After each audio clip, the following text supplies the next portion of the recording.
we have our guest speaker, Melissa Carlton, and she will be talking about the development of Cybersecurity Skills Index.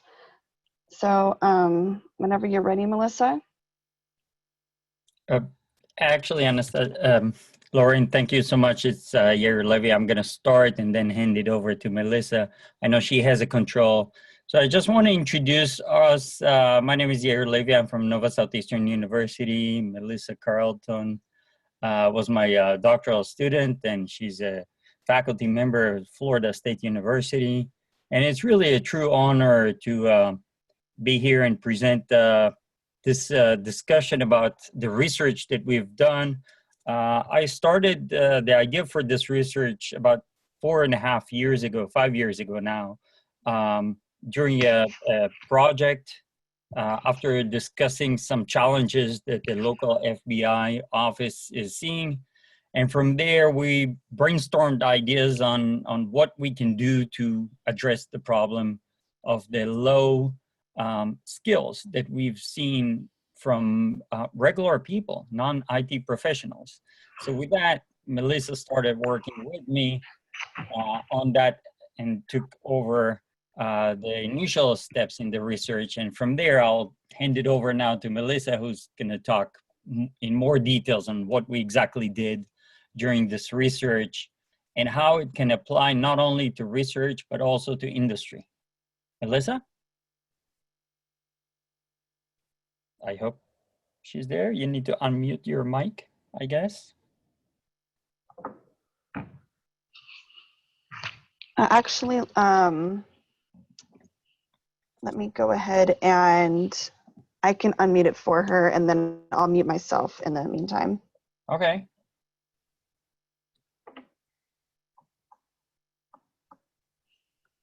All right.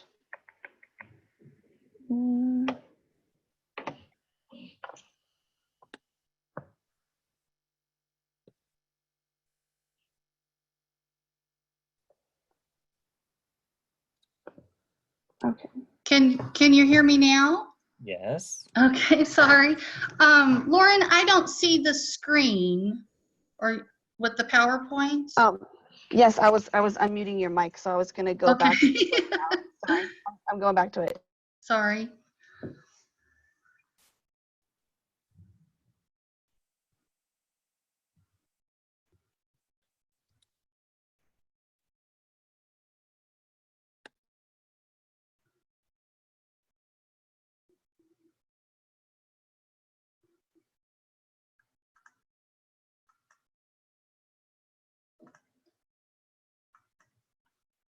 Okay, so what we're going to talk about today is basically where we started with the problem statement, the research main goal, research questions, a brief review of the literature, the methodology, the results, contributions and implications in the future research that we're seeing, hopefully after this has happened. Lauren, I've lost, there we go, okay.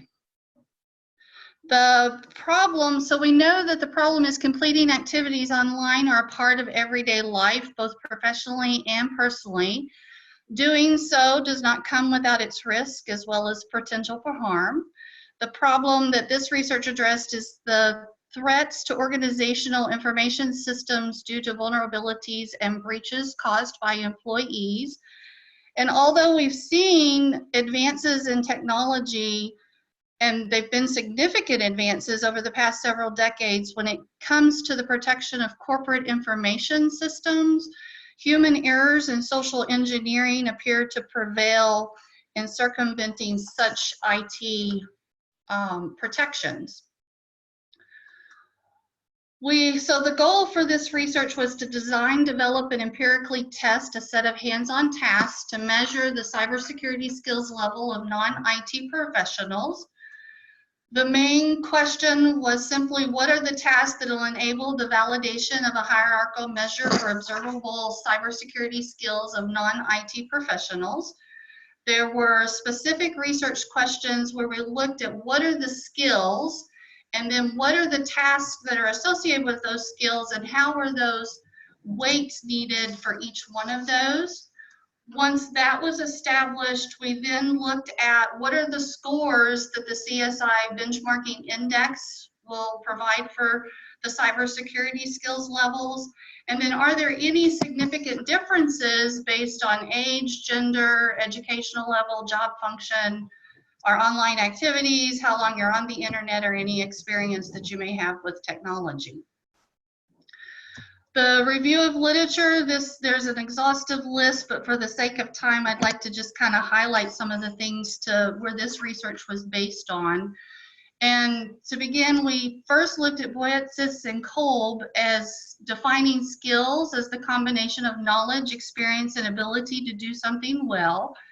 So this research then said cybersecurity skills are defined as an individual's technical knowledge, experience, and ability to protect their IT against vulnerabilities and exploitations. This definition also supported that cybersecurity skills are not a solitary occupational category, and they're needed by any computer user or human that has access to hardware or software of an information system. So when cybersecurity skills are limited, they contribute to our human error factor, and oftentimes this is unintentional. Prior research has found college coursework disseminates knowledge, and that's relevant to the competency level of a student, which is vital for an organization that relies on its employees to have skills. And additionally, with IT skills, predominantly based on self-reported surveys and resulting in over or underinflated skills levels, an empirical investigation on cybersecurity skills using a tool that measures observable hands-on tasks appeared warranted. We then looked at prior research and identified the need to address the threats to organizational information systems due to these vulnerabilities and breaches caused by employees. Since 2003, 4 of the top 9 security incidents patterns, meaning miscellaneous errors, crimeware, insider misuse, and physical theft, involved human error or misuse. That human error or misuse is due in part to individuals having low cybersecurity skills and costing individuals, organizations, governments substantial financial data losses. And so how do we combat that when we see a cyber skills shortage? At the most recent NICE conference, CyberSeek identified there's almost 300,000 available jobs for cybersecurity skilled individuals. That's kind of scary to me. So it's not, this research was in 2004 or 2014 through 16. So we see that it's still an issue that we need to address. We then look at cybersecurity skills and how do we do the risk mitigation and what tools are available. We know that it involves both the technical and human ability to protect or defend against cyber attacks. Also, risk mitigation is necessary to protect against human errors that compromise information system security systems. Until President Obama, former President Obama, summoned for the making of the cybersecurity framework in 2013, the government did not involve itself with mitigating organizational cyber attacks. So this methodology for this research was a development research to address the problem. We then wanted to construct a cybersecurity skills index that would then be operationalized in a what we call the My Cyber Skills iPad app prototype, so that there would be no harm, no malware or anything included that would affect a live system, but would give some hands-on experience and a measure there available to individuals. We took a sequential exploratory design approach, so started with some qualitative research and then quantitative research. And the design process was actually 3 separate phases. And this is just a quick graph to look at all of those. It gets a little convoluted at times when you're looking at it. So I'd like to go over each one of those phases individually. And when we look at phase one, we needed to do a survey of the existing body of knowledge. And so we began with 12 cybersecurity threats and actually identified that some of those initial threats were platform specific. So the feedback came back in a Delphi technique using 18 subject matter experts, and those experts were from the Florida chapter of the InfraGard, the government agencies such as the FBI and the United States Secret Service Cyber Division, as well as some industry experts.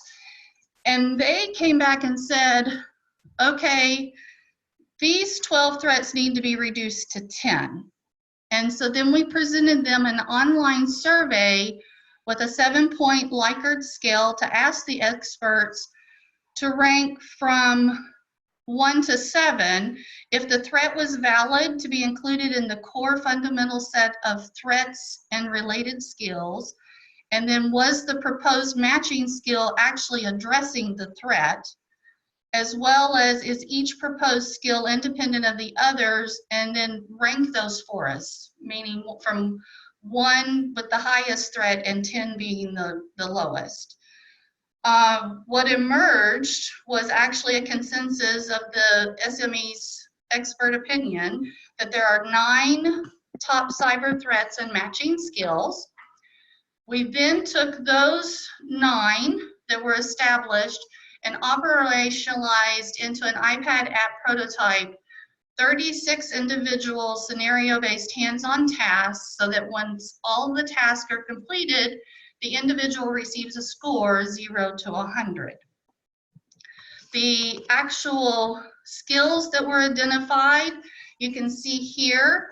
Number 1 being the preventing the leaking of confidential digital information to unauthorized individuals. You'll also see in the gray area that we found 3 categories that emerged. And so in gray are the work information system skills. In the lilac or purple color are the malware category skill items, and in the white shaded areas are the categories for personally identifiable information. So it's quite interesting to see that even though they had 9 skills, that they all fit in a nice category of 3 individual categories there.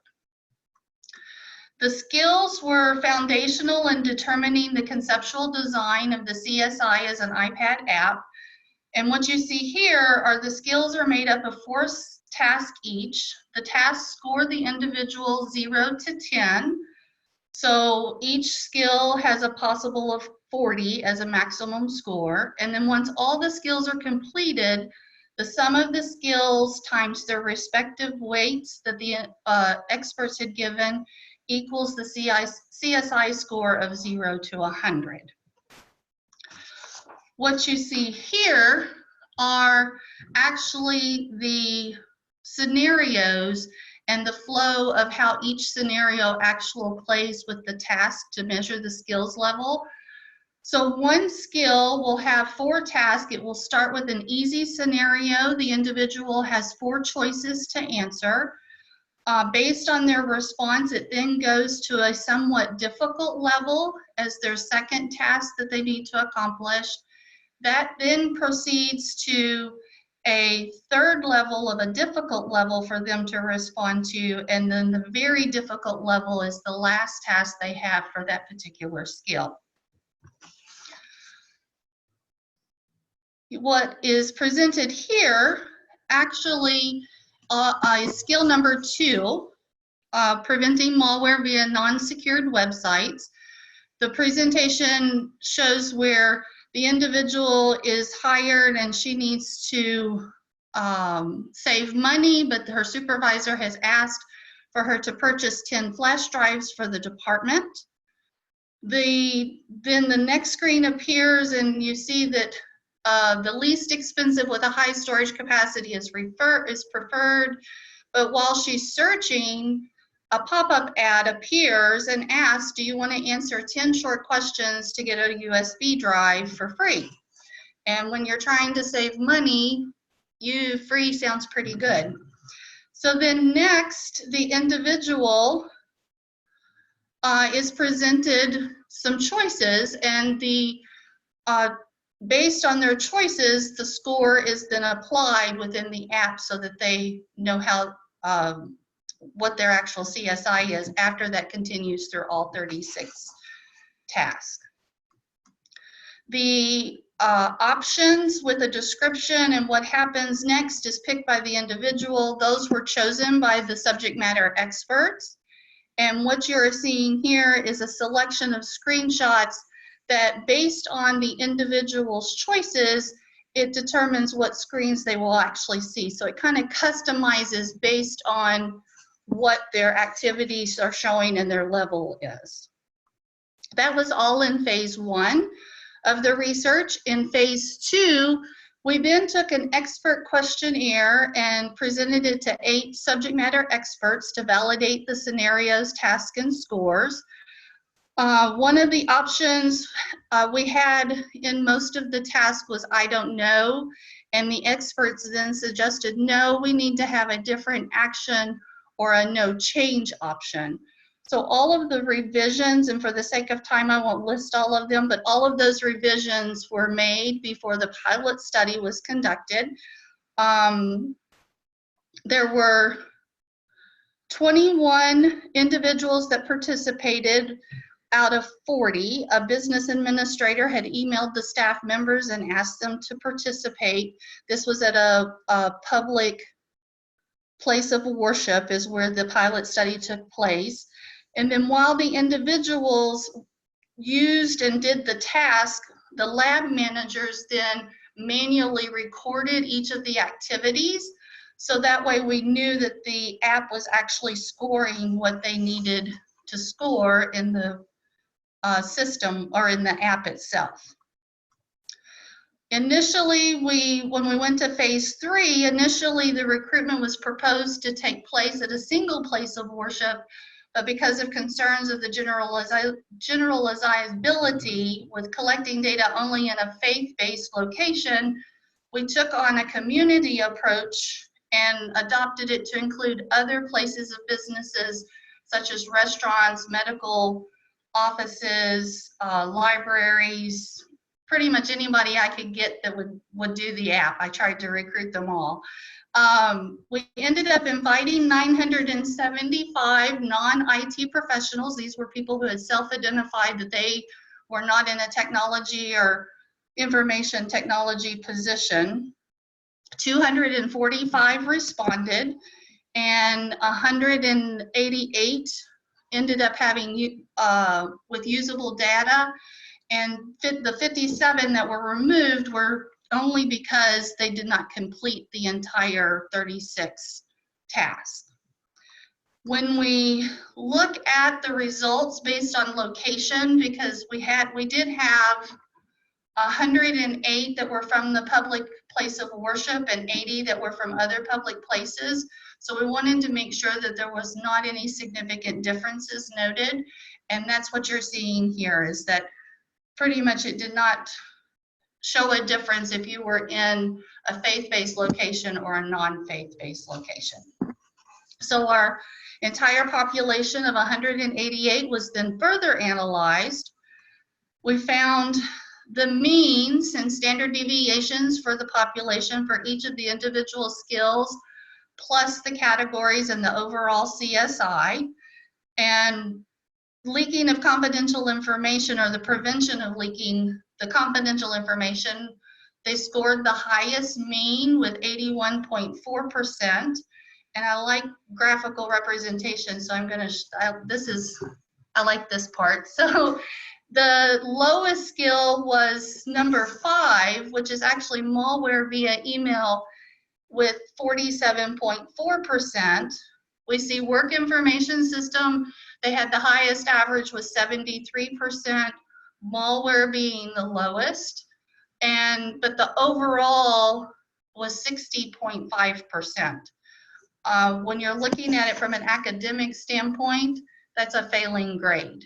But when you're talking about a cyber attack or a cyber threat, anything less than 100%, it could be an issue. We then went through and said, okay, what about significant differences in age group? And when you look here, the means and standard deviations show that the malware and PII skill categories, as well as the overall CSI, which is in the bottom right-hand corner, appeared to have little difference or nearly the same scores among the age groups. But work information systems, which is on the bottom left corner, revealed those 18 to 24 scored the lowest, along with those 65 and older. Those 25 to 64 had the highest means, which ranged from 72.7 to 76.5. We then looked at the ANOVA results for that and found that the work information systems did have a significant difference with a p-value less than 0.05. And then decided, okay, well, let's look at gender. Is there a significant difference for that? Well, the review of the means and the standard deviation showed that malware and PII skills categories, as well as the overall CSI, revealed their means between males and females were within less than 1 to 3 percentage points on average. But the males scored over 4 percentage points on average than females in the work information systems category. A significant difference was found with a p-value less than 0.05 in work information systems. And then we looked at education and found that PII by education does not appear with the stair-step increments like you're seeing with the others. It's also the only set of means that does not have the other category with the highest mean score. And based on the recruitment community, we believe that other category to be positions that require certifications such as a nurse, an electrician, or a plumber. The ANOVA results revealed a significant difference for overall CSI by education with a p-value less than 0.05. Very small difference there. And then the means and standard deviations for experience using technology shows that PII, which is the top right part of the graph, with a lower means for those self-reporting somewhat no experience using technology, a small increase in average for those reporting slightly no experience, but then another decrease for those self-reporting neutral experience using technology. We then looked at the ANOVA for that and found that PII and the overall CSI had a p-value less than 0.05. And so then it's, if you have experience, well, what about your job? Maybe there's a difference in the skills based on your job function that you do. And we asked specific questions of, are you administrative staff, managerial, physical security? Do you work in an information department but are not an expert in that area? We made sure to clarify. And for each of the skills categories and overall CSI, it was interesting to see that those in a managerial job function had means less than those with an administrative staff function. The other category that is here in the job functions we believe to be students, cashiers, wait staff at restaurants. We then looked at the ANOVAs and found that there were no significant differences in the skills categories or the overall CSI for the positions that people held. And then we looked at the how long are they accessing the internet?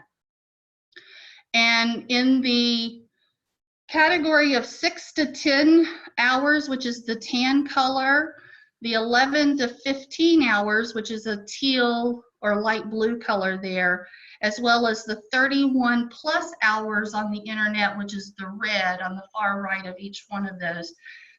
These appeared to score the highest means in the group. But there were no significant differences noted in the ANOVA results in any of the skills categories or the overall CSI when you access the internet. If we then looked at what's your primary online activity, it was interesting to find that not one single participant selected their primary activity as controversial or risque. But they did reveal that their primary activity was work-related tasks, which is in the red, search engines, which is in the dark blue, the second bar, and social networking, which is the lime green or the third bar. Among all 7 reported activities, the overall CSI means, which is in the bottom right-hand corner, it ranged 2.43 percentage points, almost exact across the board. And the highest mean was held by the primary activity of work-related tasks, but the lowest means was based on social networking. And again, there were no significant differences noted in the categories or the overall CSI. So the next slide you see here is just a quick summary of how the analysis and the data analysis questions, where each one was answered through the literature review, the actual testing, the level of cybersecurity skills, and then the descriptive and one-way analysis that was done for each of the different categories. And the contributions and implications that this research has is it's notable to the IS body of knowledge, provides insight for researchers and practitioners in that understanding an employee's cybersecurity skills is critical to securing information and the systems that store it. As part of understanding an employee's cybersecurity skills, skills, an assessment is needed, and the My Cyber Skills prototype is the tool for completing that assessment. Assessing and understanding the cybersecurity skills assist in the mitigation of cyber threats due to vulnerabilities and breaches caused by non-IT professionals. We actually have 2 publications that presented the earlier phases of this research at the IEEE and AIS conferences. The first was by Dr. Levy and myself at IEEE Southeastern, and then the second included my other committee members, Dr. Terrell's and Ramim, as well as co-authors, and that was presented at the Pre-International Conference of Information Systems, ICIS, SIGSEC workshop. We then see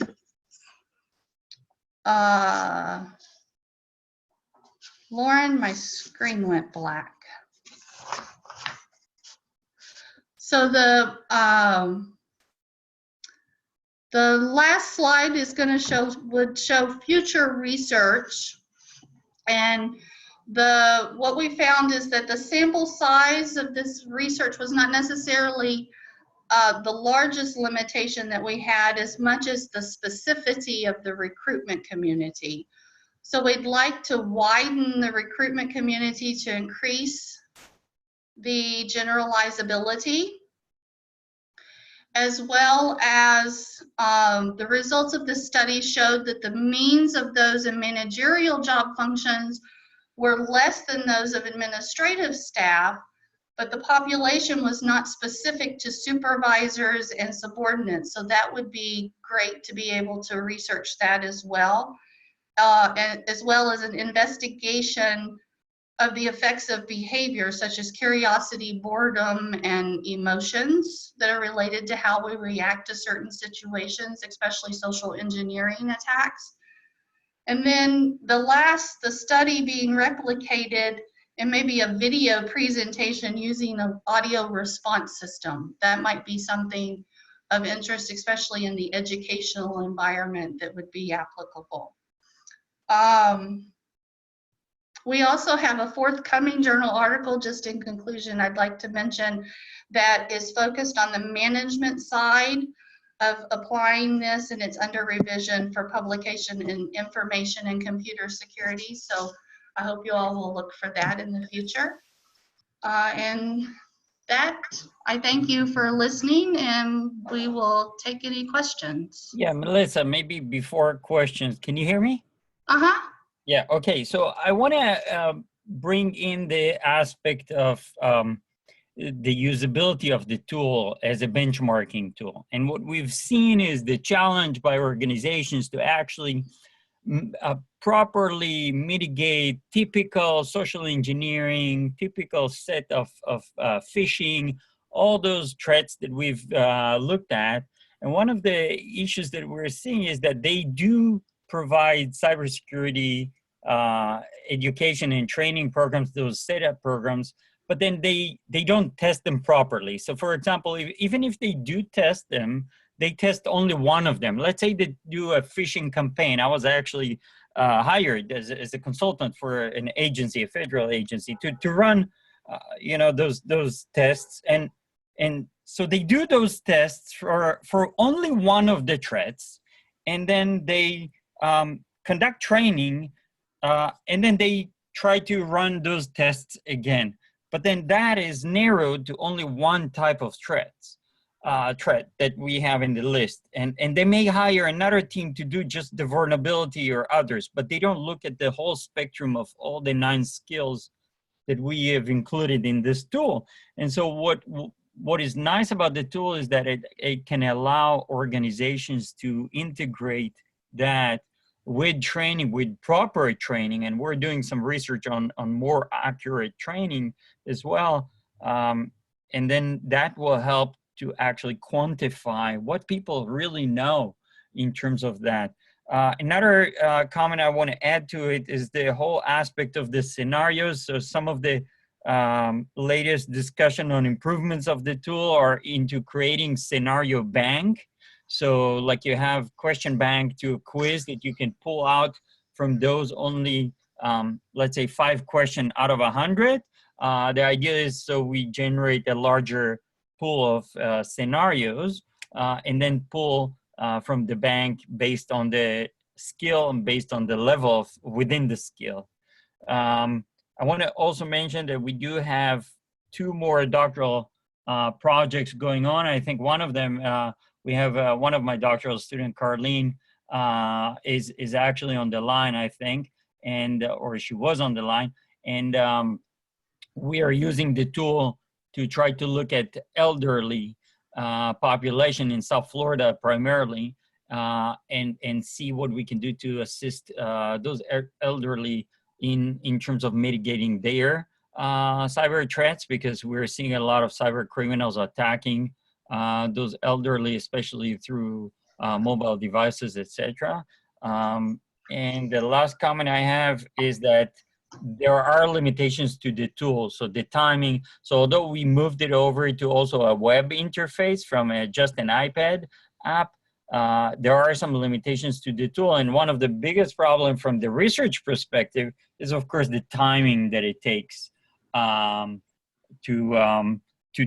conduct the measurement. And it's about 40 to 45 minutes in general. So so let's open it up to questions. Someone was asking here about if it's available for the public. So right now it's really an experimental. It's running off the university server. And we are actively conducting research studies right now with the tool. So we've experienced some issues of delays, and especially when you have a class of 60 or individuals in the classroom settings and you ask them to all use the tool at once. But we can discuss opportunities if you want to use that for non-commercial use only for CAE community schools, plugging here the CAE. We will be more than welcome to open it up and discuss some options of using the tool. But obviously more work is needed in terms of the research. Any other questions? So there is a question from John. Are you looking for folks to help test the tool? We already tested the tool with many individuals. So first of all, I appreciate your point. What we are at this point is trying to collect more data. We are at I think at a range of about 500 records altogether, if I'm right. Yes, that's correct. Yeah, at this point. So if you have a group of individuals or you're interested to conduct a research and you would like to work with us to help us maybe once we're done collecting the data for these 2 research projects we're running right now, which will happen probably in the next month or so, probably within a month and a half, I think, we'll complete the data collection for the other projects. So if you're interested in using this tool as part of a project, and you would like to, of course, collaborate with us, we can discuss that and give you access to the data. So give you access to the tool and then give you access to the data. I think we provided, we did provide the link, I think, in the abstract of the session today. So if you want to go and experience that yourself, you can go and do that. There is one typo in there. The CEC should be replaced with www, otherwise the server is extremely slow. Other than that, you can shoot me an email if you want and we can discuss that further offline. Other questions? Anyone?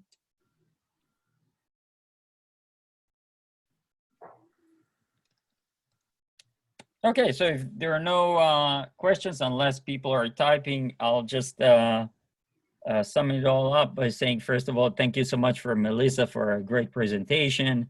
And I want to also thank all the federal law enforcement agencies that helped us with the initial work. The Miami FBI office, the Miami Electronic Crime Task Force out of the U.S. Secret Services that I'm a member of. And of course, all the InfraGard, the FBI InfraGard members in South Florida that we reached out to in the initial expert panel process, that we got a good contribution from them as well. And with that, if there are no further questions, I will wrap it up. Thank you so much for attending. Thank you. Thank you, Yair and Melissa. Thank you all for attending. See you guys next time. Excellent. Take care.